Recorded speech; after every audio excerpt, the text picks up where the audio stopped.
الحمد لله رب العالمين والعاقبة للمتقين والصلاة والسلام على سيدنا محمد وآله وصحبه أجمعين. கண்ணியத்துக்குரிய எல்லாம் உள்ள அல்லாஹ்வின் நல்லடியார்களே, நாம் ஒவ்வொரு நாளும் சுபூர் தொழுகைக்கு பிறகு இறை தூதருடைய வரலாறுகளை நாம் பார்த்து வருகின்றோம். அந்த அடிப்படையிலே தாவூத் அலைஹிஸ்ஸலாம் அவருடைய வரலாறை நாம் பார்த்திருக்கின்றோம். அதில் கூடுதல் படிப்படியாக அவருடைய வாழ்க்கையிலிருந்து நமக்கு கிடைக்கக்கூடிய ஒரு செய்தி என்னவென்று சொன்னால், நபி தாவூத் அலைஹிஸ்ஸலாம் அவர்கள் நபியாக ஆவதற்கு முன்பாகவே ஒரு நபி அவருடைய காலகட்டத்தில் வாழ்ந்திருந்தார். அப்போ அந்த பனு இஸ்ரவேல் மக்கள் இருக்காங்க, இவர்களை இன்னொரு கூட்டுக்காரர் நினைச்சாங்க அடக்குமுறைப்படுத்தி அவருடைய நாட்டை நினைச்சாங்க வெளியேற்றுறாங்க. அப்படி வெளியேற்றும் போது அந்த மக்கள்லாம் அந்த நபிக்கு போய் சொல்றாங்க, இந்த மாதிரி இவர்களுக்கு எதிராக நாங்கள் போர் செய்வதற்கு எங்களுக்கு ஒரு அரசரை நீங்க நினைச்சீங்க ஏற்படுத்துங்க அப்படின்னு சொல்றாங்க. அப்போ அந்த நபி நினைச்சாங்க அல்லாஹ்வுடைய கட்டளையின் பேர்ல ஒரு அரசர் நினைச்சாங்க ஏற்படுத்துறாங்க. இந்த விஷயத்துல பார்க்கும்போது ஒரு நபிங்கிறவங்க போர் செய்வதற்கு மட்டும் நினைச்சல வரல அப்படிங்கிறது இது விளங்கு. ஏன்னா அவங்க மார்க்கத்தை சொல்ல நினைச்சாங்க வந்திருக்காங்க. அதனால இன்னொரு அரசரை நியமிச்சு அவன் கீழே நினைச்சிடும் மக்கள் நினைச்சிடும் போர் செய்வது அல்லாஹ் நினைச்சான் ஏற்படுதான். அந்த விஷயத்தை அல்லாஹ் குர்ஆன்ல சொல்லி காமிக்கிறான். வகால லஹும் நபியுஹும், அவர்கள் அந்த நபியிடத்திலே கூறினார்கள், இன்னல்லாஹ கத் பஅஸ லக்கும் தாலூத மலிகன். அந்த நபிகிட்ட மக்கள் சொன்ன உடனே அந்த நபி நினைச்சாங்க சொல்றாங்க, தாலூத் என்பவரை நினைத்திருக்கான் அல்லாஹ் உங்களுக்கு அரசனா தேர்ந்தெடுத்திருக்கான். காலு அவர்கள் கூறினார்கள், ஐயகூனு லஹுல் முல்க அலைனா, அவருக்கு எங்கள் மீது எப்படி அதிகாரம் இருக்க முடியும்? அந்த அரசனா அல்லாஹ் தேர்ந்தெடுத்திருக்கான் இல்லையா, அவரை பத்தி என்ன செய்றாங்க இந்த பனு இஸ்ரவேல் சொல்றாங்க, வனஹனு அஹகு பில் முல்கி மின்ஹு, அவர்களை விட ஆட்சி அதிகாரத்துக்கு நாங்க தான் தகுதியான ஆளு சொல்றாங்க. இப்ப என்ன வழங்குதுன்னா அவர் கொஞ்சம் இருந்திருக்காரு, கொஞ்சம் தாழ்ந்த நிலையில இருந்திருக்காரு அப்படிங்கிறது நினைச்சது வழங்குது.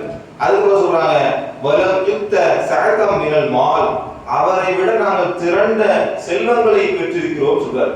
பாருங்க, இந்த யூதர்களுக்கு அப்பவே மோசமா இருந்திருக்கு. ஏற்கனவே ஒரு அடக்குமுறை பண்ணிட்டு இருக்கான், அதை எதிர்த்து நாங்க போர் செய்யணும், நபியே எங்களுக்கு ஒரு அரசரை ஏற்படுத்தி வச்சிருந்தோம்னா அல்லாஹ் என்ன செய்யறான் ஒரு அரசரை ஏற்படுத்தான். ஏற்படுத்தினோடனே அவங்க கீழே இருந்து போர் செய்ய வேண்டியதானே. ஆனா என்ன சொல்றான், இவரை விட ஆட்சி அதிகாரத்துக்கு நாங்க தான் தகுதியான ஆளு, இவருக்கு அந்த அளவுக்கு பெருசா செல்வங்கள்லாம் கொடுக்கப்படல நினைச்சான் அப்படி சொல்றான். அதுக்கப்புறம் அவர் சொல்றாரு, கால அந்த நபி கூறினா, இன்னல்லாஹ ஸ்தஃபாஹு அலைக்கும், உங்கள் மீது அவர் அழைச்சுங்க அல்லாஹ் தேர்ந்தெடுத்திருக்கான். வஸாதஹு பஸ்தத்தன் ஃபில் இல்மி வல் ஜிஸ்மி, அவருக்கு அதிகமா கொடுத்திருக்கான், நல்ல உடல் வலிமையும் அவருக்கு கொடுத்திருக்கான், நல்ல அறிவாற்றலை நினைச்சிருக்கான் கொடுத்திருக்கான் சொல்லி நினைச்சாங்க. அந்த நபி சொல்றாங்க, வல்லாஹு யுக்தி முல்கஹு மய்யஷா, அல்லாஹ் தன் நாடியவருக்கு ஆட்சி அதிகாரத்தை வழங்குகின்றான். வல்லாஹு வாசின் அதீம், அவன் அனைத்தையும் அறிந்தவன் விசாலமானவன். இந்த ஆட்சி அதிகாரம் இருக்கா இல்லையா, இதையுமே நம்ம நினைச்சிட்டு இருக்கோம் இவனா திட்டம் போட்டு விஷயம்லாம் வச்சு அவன் தான் ஜெயிச்சுக்கிட்டு இருக்கா நம்ம நினைச்சிட்டு இருக்கோம். ஆனா அல்லாஹ் என்ன சொல்றாங்க, நான் தான் என்ன செய்றேன் ஆட்சி அதிகாரத்தை தன் நாடியவருக்கு என்ன செய்வேன் கொடுப்பேன் அப்படின்னு சொல்றான். இப்ப இந்த வசனத்துல நமக்கு சில முக்கியமான விஷயங்கள் தெரிஞ்சுக்கணும். என்ன அப்படின்னா, இந்த மாற்று மதத்தவர்கள் இஸ்லாத்தின் எதிரிகள் இஸ்லாத்தின் மீது வைக்கக்கூடிய ஒரு பெரிய குற்றச்சாட்டு என்ன அப்படின்னா, இஸ்லாம் என்பது போரால் தான் வளர்ந்துச்சு, வாழால தான் வளர்ந்துச்சு, சும்மாலாம் என்ன செய்யல நல்ல கருத்துக்கள்லாம் வளரதான் சொல்லுவாங்க. நீங்க என்ன செஞ்சீங்க, இந்தியாவுக்கு படையெடுத்து வந்தீங்க, நீங்க சண்டை போட்டீங்க, அதனால நிறைய பேர் நினைச்சாங்க இஸ்லாத்தை ஏற்றுக்கொண்டார்கள் அப்படின்னு சொல்லுவாங்க.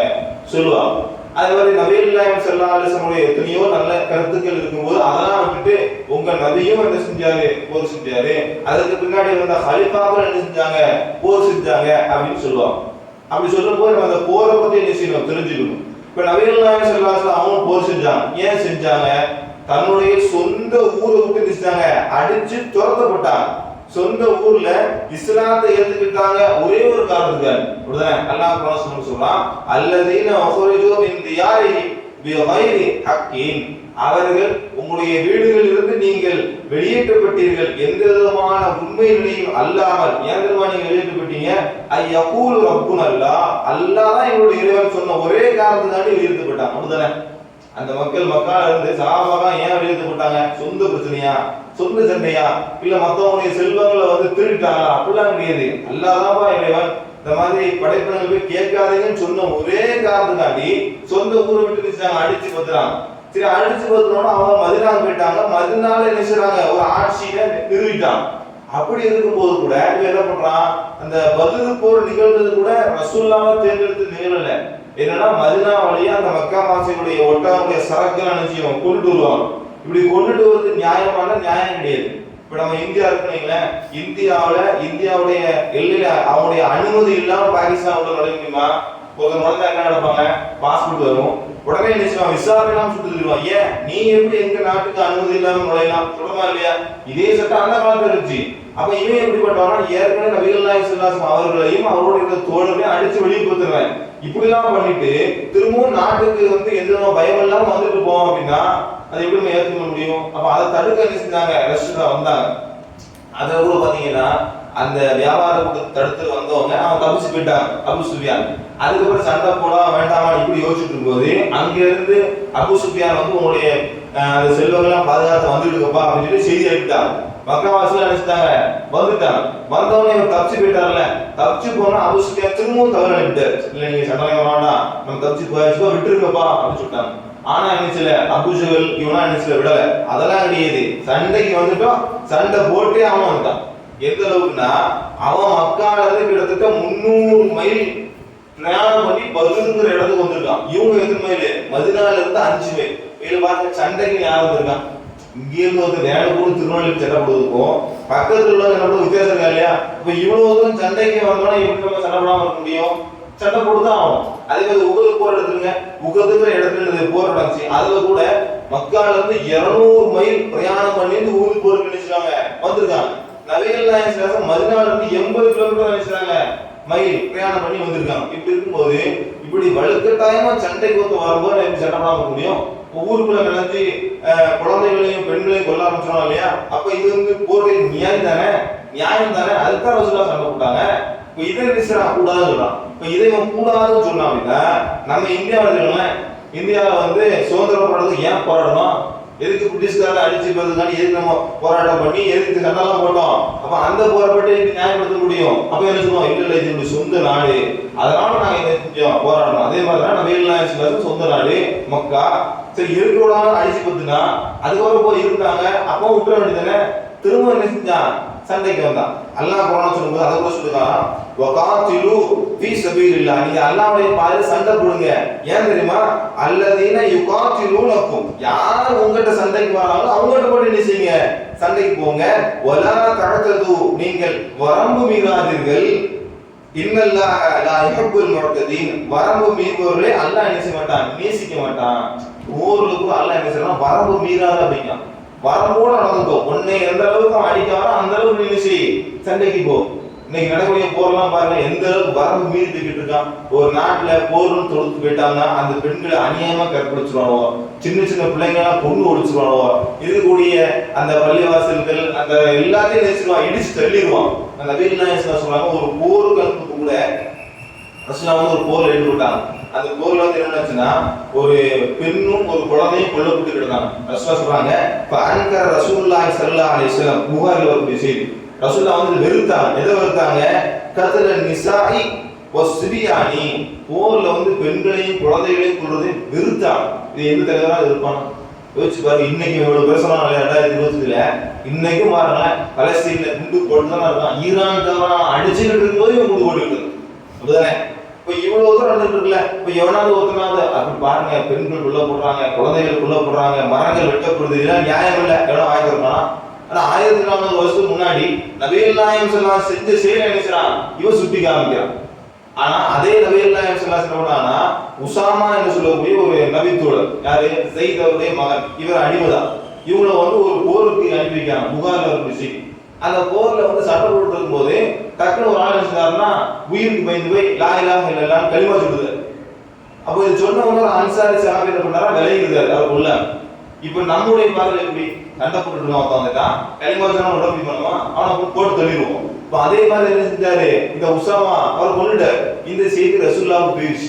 போன ரசூல்லா வந்து கேள்வி கேட்டே இருக்காங்க, நீ சொன்னது ரொம்ப பொண்ணு, நீ சொன்னது ரொம்ப பொண்ணு, களிமா சொல்றது ஏன்பா பொண்ணுன்னு சொன்னாங்க, சொல்லிக்கிட்டே இருந்தாங்க. அதை உசாமா சொல்றாரு, நான் வந்து இந்த செயலுக்கு அப்புறம் இஸ்லாமுக்கு வந்துருக்கூடாதா, என்னுடைய பாவெல்லாம் மன்னிக்கப்பட்டிருக்கேன், அந்த அளவுக்கு நான் என்ன செஞ்சேன், வெறுத்தேன். யோசிச்சு பாருங்க, சண்டைக்கு வந்துட்டான், சண்டையில களிமா சொல்லிட்டான், களிமா சொல்றது நீ எப்படிப்பா நீ அவனை கொள்ளுவேன்னு சொன்னான். அந்த அளவுக்கு நபிகள் ஸல்லல்லாஹு போர்ல என்ன செஞ்சாங்க, நியதியை கடைபிடிச்சாங்க. அது மட்டும் இல்லாம இன்னைக்கு வந்து இஸ்லாம் வந்து இந்தியாவை வந்து வாழால பரப்பட்டுனால இந்தியாவை வந்து கிட்டத்தட்ட இந்த முஸ்லீம் மன்னர்கள் 800 வருஷம் ஆட்சி பண்ணியிருக்காங்க. இப்போ 800 வருஷம் ஆட்சி பண்ணாங்கன்னா எப்படி அந்த மக்கள் விட முடியும்? இந்தியா மக்கள்லாம் 200 வருஷம் ஆட்சி பண்ண பிரிட்டிஷ்காரங்களும் அடிச்சு எல்லாம் முடிச்சிருக்காங்க. ஏன் இவன் எல்லாத்தையும் அங்க உள்ள வளர்த்தப்பெல்லாம் சுரண்ட ஆரம்பிச்சா எல்லாம் தெரிஞ்சு போச்சு. ஆனா 800 வருஷம் ஆட்சி செஞ்ச முகலாயர்கள் எவ்வளவு விஷயம் வளங்கள்லாம் சுரண்டல, நிறைய நன்மையான விஷயம் செஞ்சான். இன்னும் சொல்ல போனா அவன் இஸ்லாத்தை பாதிப்பு ஃபாலோ பண்ணவே, அவனுடைய ஆட்சி காலத்துல ஏகப்பட்ட இந்துக்களை வச்சு அரசவையில வச்சிருந்தான். இந்த முஸ்லிம் மன்னர்கள் கூட இஸ்லாம் அல்லாத மக்கள் என்ன செஞ்சான், திருமணம் முடிச்சிருந்தான். இவன் வந்து சுகபோகமான வாழ்க்கையில வாழ்ந்துட்டு தான் தவிர இஸ்லாம்லாம் என்ன நடைமுறைப்படுத்தவே ஒரு சில மன்னர்களை தவிர, இந்த அவுரங்கசீப், திப்பு சுல்தான், ஹைதர் அலி, பாபர், இந்த மாதிரி சில மன்னர்களை தவிர யாருமே என்ன சில இஸ்லாம் நடைமுறைப்படுத்தல. அப்படி நடைமுறைப்படுத்திருந்தாலே பிரச்சனை வந்துருக்குங்க. ஆனா அவங்க என்ன செஞ்சாங்க, நன்மையான கருத்தான் சொன்னான். ஆனா இவன் என்ன செய்யறான், இஸ்லாம் வந்து வாழால் பரப்பட்ட மார்க்கம் சொல்றான். ஆனா இஸ்லாத்துடைய கொள்கைகளை ஈர்க்கப்பட்டு தான் வந்தாங்க. இவன் என்ன நினைச்சிருந்தான், உடன்கட்டை ஏறுதல். நீங்க எடுத்து படிச்சு பாருங்க, 8th 9th 10th வரும். என்ன உடன்கட்டை ஏறுதல், ஒரு கணவன் இறந்துட்டானீங்களே, அந்த கணவனை எரிச்சிட்டு இருப்பாங்க இல்லையா, அதே நெருப்புல கொண்டு போய் மனைவி தூக்கி வீசும். இது எவ்வளவு பெரிய கொடுமையான செயல். இது எங்க இருந்திருக்கு, இந்தியாவில இருந்திருக்கு. இதை பத்தி ஒருத்தர் நினைச்சு மாட்டான், வாய திறக்க மாட்டான். அதை இஸ்லாம் ஏத்துச்சு, அது நிறைய பேருக்கு பிடிச்சது. நாங்க இஸ்லாத்துக்கு வந்தான் தேவதாசி முறைமை வச்சிருந்தான். என்னது, அவருடைய அந்த ஆலயங்கள்ல நினைச்சுவாங்க, ஆடுவாங்க, பாடுவாங்க. அந்த பெண்கள் அங்க என்ன செய்யணும், நிர்வாகம் அதாவது வேலை செய்யணும். அந்த பெண்களை அவங்களே அனுபவிச்சுடுவாங்க. அவங்க கல்யாணம் முடிச்சு வைக்க மாட்டாங்க. இப்படி ஒரு தேவதாசி முறை வச்சிருந்தா இது ஒரு மோசமான செயல். ஆனா இஸ்லாம் என்ன சொல்லுது, ஒரு கணவன் இறந்துட்டானா அதுக்கப்புறம் நீ என்ன செய்யலாம், இன்னொரு திருமணம் முடிச்சுக்கலாம் அப்படின்னு இஸ்லாம் சொல்லுது. இதை நிறைய பேருக்கு பிடிச்சிருந்தது. அதனால என்ன செஞ்சா, இஸ்லாத்துக்கு வந்தா. குழந்தை திருமணத்தை இஸ்லாம் என்னது வெறுத்துச்சு, அதனால இஸ்லாத்துக்கு வந்தா. ஒரு சாமியார் சொல்றாங்க, நீங்க பேஸ்புக்ல எடுத்து பாருங்க, மாதவிடாய் காலத்துல மனைவி சமைச்சு கணவன் சாப்பிட்டான்னா மனைவி அடுத்த ஜென்மத்துக்கு நாயா பிறப்பானா, கணவன் மாடா பிறப்பானா. யோசிச்சு பாருங்க, இப்படி ஒரு கருத்து சொல்லிட்டு இருக்கானா. இந்த மாதிரி இப்படி எவ்வளவு இருப்பாங்க. அப்ப என்ன செஞ்சோம், எல்லாருக்கும் மாதவிடா வந்தா எல்லாத்தையும் வீட்டுக்கு அடிச்சு கொடுத்துட்டு ஹோட்டல் தான் வாங்கி சாப்பிடணும். இது 2020 இப்படி சொல்லிட்டு இருக்கானா. இதை பத்தி எவனா வாங்கி தரக்கானா. ஆனா அல்லாஹ் குர்ஆன் சொல்றான், நபியே மாதவிடாயை பற்றி உங்களுக்கு கேட்கிறார்கள், அவர்கிட்ட சொல்லுங்க அது பெண்களுக்கு உபாதை. அந்த நேரத்தில் நீங்க பெண்களை என்ன செய்யாதீங்க, நெருங்காதீங்க. அவங்களுக்கு ஏற்பட்ட கட்டளை வந்து நீங்க தொழாதீங்க, அவ்வளவுதான். மற்றபடி வீட்டுல நீங்க சகஜமா நினைச்சுலாம் இருந்துக்கலாம். நீ என்ன பண்ணிட்டு இருந்த, அந்த காலத்துல ஒரு பொம்பளை புள்ள பெரிய மிச்சம் ஆயிட்டா வீட்டுல வைக்க மாட்டிய, வீட்டு சீட்டு ஆயிடுச்சு நினைச்சுவேன். வீட்டுல உள்ள கொல்லப்புறத்துல ஆடு மாடு நாயெல்லாம் கட்டி கொடுத்துருமா இல்லையா, அங்க கொண்டு வச்சிருப்பிய. அப்ப இஸ்லாம் அது ஒரு உபாதை அவ்வளவுதான் சொன்னிச்ச. அப்ப அப்படி சொல்ல பார்த்த மார்க்கத்தை ஒரு ஏதுதான் சொல்லுவான். அப்போ வந்து இஸ்லாம் என்னது, இங்க வாழால் பரப்பட்ட மார்க்கம் சொல்லணும். அது மட்டும் இல்லாம எந்த அளவுக்கு இஸ்லாம் வந்து பெண்களுக்கு உரிமை குறிச்சு, கல்யாணம் முடிக்கும்போது கூட ஒரு பெண் வராங்க வந்து, அல்லாஹ்வுடைய தூதரே எனக்கு திருமணம் நடத்தப்பட்டுருச்சு, ஆனா இந்த திருமணத்துல எனக்கு விருப்பமே இல்லை அப்படின்னு ரசூலுல்லாஹ் வந்து ரத்து பண்ணிட்டாங்க. கல்யாணம் செல்லாத மாட்டாங்க. உன்னுடைய விருப்பம் இல்லாம திருமணம் நடந்துச்சா கல்யாணம் ரத்து. நீ வந்து உங்க அம்மாவுடைய அத்தாவுடைய அனுமதி வேணும், அது ரைட் தான். ஆனா உனக்கு பிடிச்சிருக்குமா இல்லையா. அப்ப இப்படிப்பட்ட ஒரு கருத்தை 1400 வருஷத்துக்கு முன்னாடி அந்த படிப்பறிவு இல்லாத மக்களுக்கு ரசூலுல்லாஹ் சொன்னாங்க. இன்னைக்கு தான் அந்த கருத்து வந்திருக்கு. இன்னைக்கு தான் இவன் தான் சிந்திச்சிருக்கான், எனக்கு பிடிச்ச வாழ்க்கையை வாழணும் இவன் தான் நடத்திருக்கான். பெண்களுக்கு இப்பதான உரிமை கொடுத்துருக்கு. ஆனா அவையில்லாத திருமணத்தில் நினைச்சுலாம் அவனுக்கு பிடிச்சோட நினைச்சுலாம் கல்யாணம் முடிச்சுக்கலாம் சொன்னாங்க. இப்படிப்பட்ட அறிவுபூர்வமான மார்க்கத்தை ஒருத்தர் தேர்ந்தெடுப்பானா. இப்ப பாருங்களேன், வட மாநிலத்துல என்ன பண்ணிருக்கா தெரியுமா, ரயில்ல நிறைய ஆக்சிடென்ட் நடக்கா இல்லையா, அதுக்கு என்ன பண்ணிருக்காங்கன்னா தண்டவாளத்துக்கும் கல்யாணம் வச்சிருக்கோம். எவ்வளோ யோசிச்சுக்கணும்.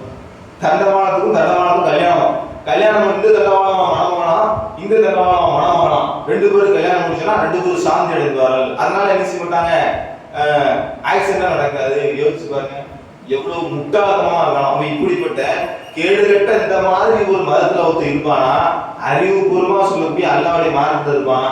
அதனால இஸ்லாம் போரை என்ன சில அனுமதிக்கவே இல்லை. அதே சமயம் நம்மளை யாராவது தாக்க வந்தானா, இஸ்லாத்தை அழிக்க வந்தானா என்ன செய்யணும்? சண்டை போட தான் முடியும். அதை என்ன செய்வாங்கன்னா, இந்த இஸ்லாமிய எதிரிகள்லாம் எடுத்துட்டு பாருங்க, குர்ஆன்ல அல்லாஹ் சண்டை போட சொல்றான், போர்ல அவர்களை வெட்டுங்க சொல்றான், அவங்க என்ன செய்ய கழுத்துக்களை வெட்டுங்கன்னு சொல்றான்.